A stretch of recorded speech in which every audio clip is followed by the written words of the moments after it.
Well, we've reached Good Friday. Just this week, my daughters were talking about the Holy Week and the days of the week. And my youngest said, this is going to be the weirdest Black Friday ever. Like, people won't be able to go to the stores like they normally do. And my older daughter said, "What? That's Black Friday. This is Good Friday. There's a difference." And she said, but kind of Black Friday fits what Good Friday means too. And so I just wanted to take just a minute to think about what is good about Good Friday in Holy Week. And we currently find ourselves in a season of life where things are kind of rough and things are kind of dark right now. We don't know how everything's going to pan out. It's kind of like we're stuck in the middle of our own situation. And I think it's very important that Holy Week falls in the middle of this kind of new kind of quarantine lockdown that a lot of us are finding ourselves in due to the coronavirus. And here we are in Holy Week on Good Friday, or as my youngest says, Black Friday.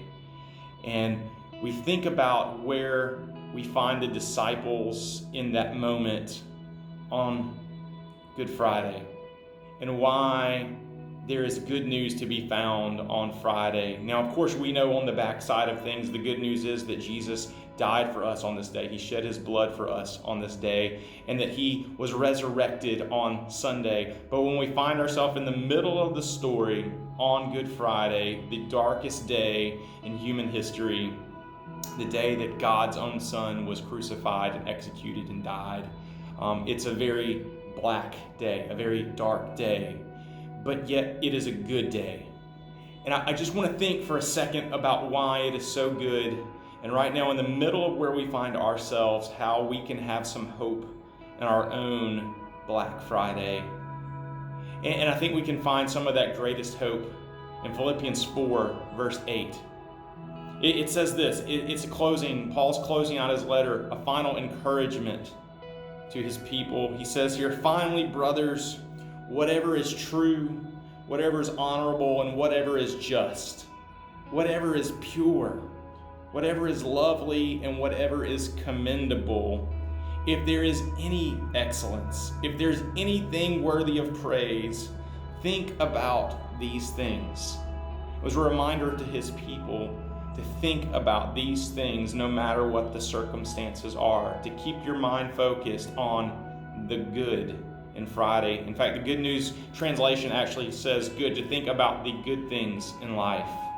And so when we think about this for a moment, on Friday of Holy Week, Jesus has been executed, Jesus is taken off the cross, and he's buried, and his disciples have scattered. I don't guess they really understood how he kept telling them over and over and over what was going to happen, because then it happens and they kind of go into panic mode. In fact, Peter, he flat out denies Jesus. He abandons the whole thing that they've had going on, the ministry, everything. He kind of loses the plot on Friday. And here we find ourselves in a very dark moment. But you know, what was true on Thursday morning was still true on Friday night. Even though Jesus was now in a tomb and was dead, what was true on Thursday was still true on Friday. And the truth of what happens on Sunday is still true on Friday. We just can't see it yet. God is still God. God is still in control, and God is not dead. Now, I think that's so important for us to remember, even where we find ourselves right now. We're kind of stuck in the middle, and we don't know. It's hard for us to see a lot of good things. But you know what was good before coronavirus is still good now.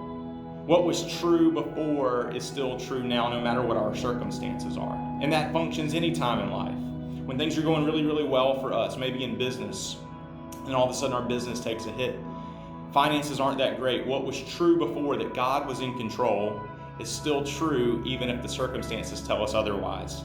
The circumstances told them on Friday evening that all hope was lost, but the truth was still the truth. And what was good news was still good, even though it was not so good in the moment. Why is today called Good Friday, not Black Friday? Because despite the circumstances that the disciples found themselves in, that Jesus, their Savior, was dead, he was not dead. The good news was God was still in control. God was still alive. God was still working.